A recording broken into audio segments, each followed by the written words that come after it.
What is happening in Kashmir. Kashmir में क्या चल रहा है? हर कोई सवाल का जवाब जानना चाहता है। मैं भी 10 दिन पहले श्रीनगर पहुंचा था इस सवाल का जवाब जानने के लिए।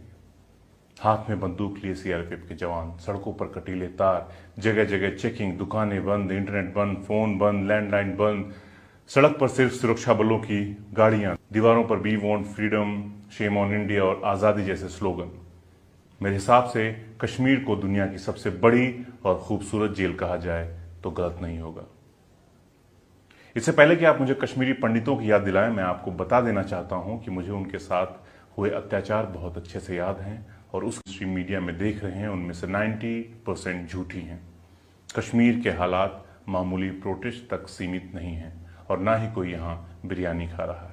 चुनावी रैलियों में सरकार अपनी पीठ थपथपा रही है। सरकार ने कश्मीरियों के घाव पर मरहम लगाने की जगह नमक रगड़ दिया है। जगह जगह बवाल हो रहा है, पत्थरबाजी हो रही है, गुलेलबाजी हो रही है, पैलेट गन चल रहे हैं, टीयर गैस शेलिंग हो रही है और लोग मर रहे हैं। पाकिस्तान उधर से हैवी फायरिंग कर रहा है, जवानों की फैमिलीज को घर भेजा जा रहा है। पाकिस्तान से घुसपैठिए कश्मीर में पुश किए जा रहे हैं, इसकी आशंका जताई जा रही है, लेकिन इसकी खबर सिर्फ लोगों से ही मिल रही है। अखबारों की हालत ऐसी हो रखी है कि उनके ऑफिस के पीछे वाली गली में क्या हुआ है ये भी उनको 3 दिन बाद पता चल रहा है। पब्लिक ट्रांसपोर्ट लगभग पूरी तरह से बंद है। कई इलाके लोगों ने सील कर रखे हैं तो कई सुरक्षा बलों ने। 10 से 12 साल तक के बच्चों को पुलिस उठा ले जा रही है और कश्मीर को कवर करने गए पत्रकार डल गेट की सुरक्षित इलाके से सिर्फ प्रेस कॉलोनी, लाल चौक और यूएनओ के ऑफिस तक चक्कर लगा पा रहे हैं, क्योंकि उधर 2-4 मिनट के लिए फ्री वाईफाई मिलता है। कैमरे की तस्वीरें और वीडियोस सुरक्षा के नाम पर डिलीट करवाए जा रहे हैं। स्कूल कॉलेज सिर्फ अखबारों और रेडियो पर खुल रहे हैं। सारे नेता पकड़े जा चुके हैं, जो बचे हैं वो यहां वहां भाग रहे हैं। जिस इलाके में पैलेट गन का इस्तेमाल हो रहा है उस इलाके के घरों में पुलिस घुस रही है और जिनको पैलेट लगे हैं उनको उठा ले जा रही है। पीएसए का खौफ इतना है कि कोई कुछ कैमरे पर बोलने के लिए तैयार ही नहीं हो रहा है।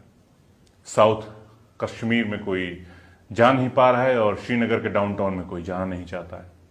कुल मिलाकर कहा जाए तो कश्मीर में कुछ भी सामान्य नहीं है और ना ही फिलहाल होने की संभावना दिख रही है। बीते सोमवार को सरकारी आदेश था कि दुकानें खुलेंगी, लेकिन किसी ने भी दुकान नहीं खोली, ना बच्चे स्कूल गए। यहां कहा जा रहा है कि कश्मीर में हालात सामान्य हो रहे हैं और उधर ईदगाह इलाके में मोहम्मद अयूब की मौत टीयर गैस शेलिंग की वजह से हो गई, जिनकी 3 छोटी बेटियां हैं। रफीक ने 5 लाख का कर्ज लेकर गाड़ी निकलवाई थी, लेकिन उनकी गाड़ी पिछले 15 दिनों से पार्किंग में ही खड़ी है। डल लेक के हाउस बोट वाले, शहर के होटल वाले, रेहड़ी पटरी वाले, रेस्टोरेंट वाले, सबके काम धंधे पूरी तरह से बंद हो चुके हैं, जो शायद अगले साल मार्च के महीने में ही शुरू हो पाएंगे। सबके चेहरे पर एक अजीब सी खामोशी है। फोटो खींचना और वीडियो बनाना बिल्कुल मना है। मैं आपको अपने साथ हुई एक घटना बताता हूं। 15 अगस्त के दिन मैं लाल चौक पर कटीले तारों का वीडियो ले रहा था, तो मुझ पर 3 जवान अलग अलग दिशा से एक साथ चिल्लाए। एक आया और उसने कहा कि पिक्चर डिलीट करो। मैंने कहा मैंने तो वीडियो लिया है। तो उसने कहा कि हम सबके चेहरे खुले हैं, इसलिए हमारी सिक्योरिटी के लिहाज से ये ठीक नहीं है। मैंने कहा शक्ल तो किसी की दिख ही नहीं रही है, लेकिन उसने वो वीडियो डिलीट करवाया और जो तस्वीरें उसके अलावा ली गई थी उनको डिलीट करने के लिए भी चिल्लाने लगा। मैंने वो डिलीट करने से मना किया तो उसने सीधा कैमरा पकड़ लिया, अजीब सी अंग्रेजी बोलने लगा। कैमरा छोड़ने को वो तैयार ही नहीं था। उसने अपने हाथों से मेरे सारे वीडियोस और फोटोज डिलीट किए, जिसमें जवाहर नगर के 4-5 व्यापारियों की बाइट्स थी, फोटोज थी, जो मैंने 15-20 किलोमीटर पैदल चलने के बाद कैप्चर की थी। मुझे बहुत खींच हुई, गुस्सा आया, बुरा लगा, लेकिन उन जवानों का इसमें कोई दोष नहीं है। वो तो सिर्फ ऑर्डर फॉलो कर रहे थे। 16 अगस्त को सौरा में मिले एक स्थानीय पत्रकार के साथ श्रीनगर के डाउनटाउन इलाके में जाने की कोशिश की, लेकिन हम पुल ही क्रॉस नहीं कर सके, क्योंकि पुल के उस तरफ वही लोग जा सकते थे जिनका घर उधर हो। 2 फौजी बाकायदा चेकिंग कर रहे थे। जिद करने वाले की गाड़ी के शीशे या हेडलाइट तोड़ने दौड़ रहे थे। इतना ही नहीं, पुल की इस तरफ से कुछ लोग छुपकर पत्थरबाजी भी कर रहे थे। पुल के दोनों तरफ अफरा तफरी का माहौल था। जवान के पास पत्थर गिरता तो वह गुलेल लेकर इधर उधर झांकता और गालियां देता। पब्लिक को भी रोकना है, पत्थरबाजों से भी निपटना है। दोनों लगातार चिल्ला रहे थे, आईडी देख रहे थे, पत्थर खा रहे थे, बगल से निकलने वाले को डंडा लेकर दौड़ा रहे थे। कितना मुश्किल होता होगा उनके लिए ये सब, लेकिन इसमें उनका कोई कसूर नहीं है, क्योंकि वे बेचारे तो सिर्फ ऑर्डर फॉलो कर रहे थे। जुगरा इलाके के एसएचओ को सस्पेंड कर दिया गया था, क्योंकि वह इलाके में आर्टिकल 370 के एब्रोगेशन के बाद उठे बवाल को काबू में नहीं कर सके थे। बटमालू के एक 8 साल के बच्चे को आंख के बगल पैलेट गन का छर्रा लगा था, जिसके बाद इलाके के सारे 10 से 12 साल तक के बच्चों को पुलिस उठा ले गई, लेकिन अखबार में कहीं छपा ही नहीं। मैं बच्चे को खोजने निकला तो पता चला पुलिस भी बच्चे को खोज रही है और वो फरार है। 8 साल का बच्चा फरार है। पुलिस वाले पहले प्रोटेस्ट हो रहे इलाके में पैलेट फायर करते हैं, फिर जिसको पैलेट लगी होती है उसको उठा ले जाते हैं। मतलब पैलेट लगी है तो वह पत्थरबाजी होगा, ऐसा मान लिया जाता है। ठीक उसी तरह से जैसे हांगकांग में चल रहे प्रोटेस्ट के दौरान लोगों पर वाटर कैनन में इंक मिलाकर छोड़ा जा रहा है, एक ऐसी इंक जिसका रंग नहीं छूटता। फिर पुलिस वाले घर घर जाकर देखते हैं, जिसके शरीर पर इंक लगा होता है उनको गिरफ्तार कर लिया जाता है। वैसे इंक फेंक कर गिरफ्तार करने वाला आइडिया ज्यादा अच्छा है, कम पीड़ादायक है, सरकार को सोचना चाहिए। कश्मीर में रिपोर्टिंग के साथ समस्या ये है कि न सरकार बवाल दिखाना चाहती है और न पत्थरबाज अपनी शक्ल। इस लिहाज से श्रीनगर के ईदगाह का इलाका काफी सेंसिटिव माना जाता है। मैं बिल्कुल गलत समय पर वहां पहुंचा था। मैंने देखा 2 गलियों से पत्थरबाजी हो रही थी। मेन रोड की तरफ खड़े सीआरपीएफ वाले अपनी गाड़ी के पीछे छिपे थे, और इधर गौर करने वाली एक बात और थी कि सीआरपीएफ के जवान भी पत्थर का जवाब पत्थर से ही दे रहे थे। अब फोटो तो लेनी थी, और सीआरपीएफ वालों के साथ मेरा अनुभव अच्छा नहीं रहा था, इसलिए सोचा कि एक सुनसान गली से पीछे चला जाऊं और पत्थरबाजों की तरफ से फोटो या वीडियो बना लूं।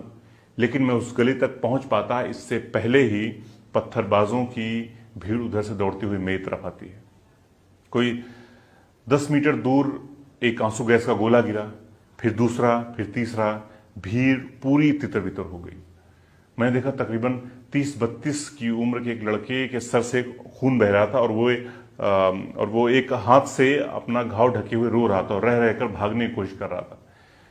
मैं बहुत बुरी तरह डर गया था। मैं भी एक और भागा, टकराया, गिरा और किसी तरह से वापस होटल पहुंचा।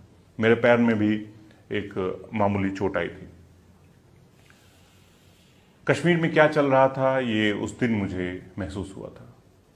वहां से लौटने के बाद मैंने टीवी पर देखा, हमारे होम मिनिस्टर बता रहे थे कि जो कांग्रेस 70 सालों में नहीं कर सकी वह उन्होंने कर दिया है। यकीनन वो बिल्कुल सही कह रहे थे। जगह जगह बवाल के वीडियोस, फोटोज, खबरें और अफवाहें ब्लूटूथ के जरिए पत्रकारों तक पहुंच रही थी।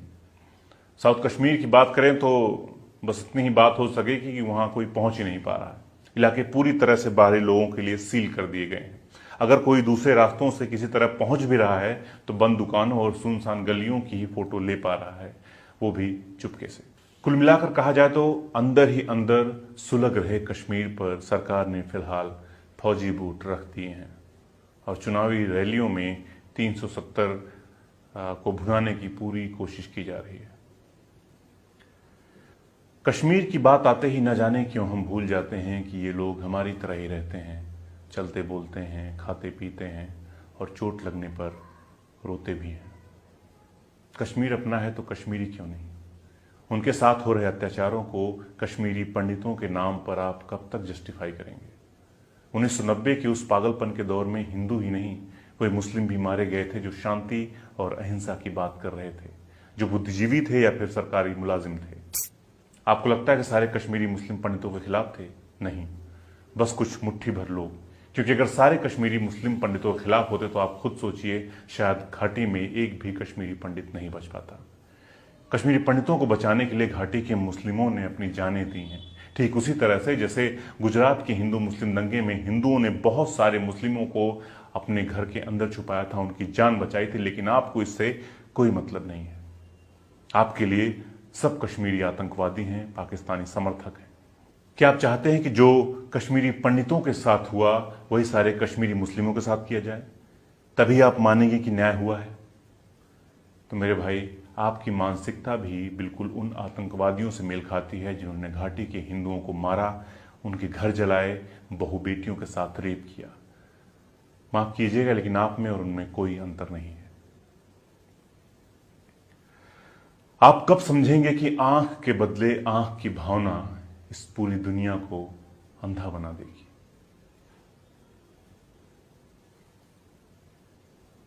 यदि तुम्हारे घर के एक कमरे में आग लगी हो तो क्या तुम दूसरे कमरे में सो सकते हो? यदि तुम्हारे घर के एक कमरे में लाशें सड़ रही हों तो क्या तुम दूसरे कमरे में प्रार्थना कर सकते हो? यदि हां, तो मुझे तुमसे कुछ नहीं कहना है। देश कागज पर बना नक्शा नहीं होता कि एक हिस्से के फट जाने पर बाकी हिस्से उसी तरह साबुत बने रहें और नदियां, पर्वत, शहर, गांव वैसे ही अपनी अपनी जगह दिखें, अनमने रहें। यदि तुम यह नहीं मानते तो मुझे तुम्हारे साथ नहीं रहना है। इस दुनिया में आदमी की जान से बड़ा कुछ भी नहीं है, न ईश्वर, न ज्ञान और न चुनाव। कागज पर लिखी कोई भी इबारत फाड़ी जा सकती है और जमीन की 7 परतों के भीतर गाड़ी जा सकती है।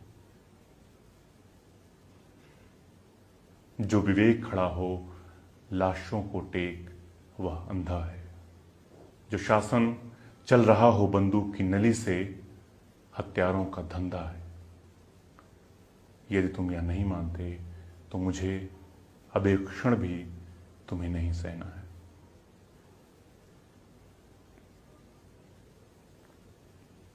याद रखो, एक बच्चे की हत्या, एक औरत की मौत, एक आदमी का गोलियों से चिथड़ातन किसी शासन का ही नहीं, संपूर्ण राष्ट्र का है पतन। ऐसा खून बहकर धरती में जज्ब नहीं होता, बल्कि आकाश में फहराते झंडों को काला करता है। जिस धरती पर फौजी बूटों के निशान हों और उन पर लाशें गिर रही हों, वह धरती यदि तुम्हारे खून में आग बनकर नहीं दौड़ती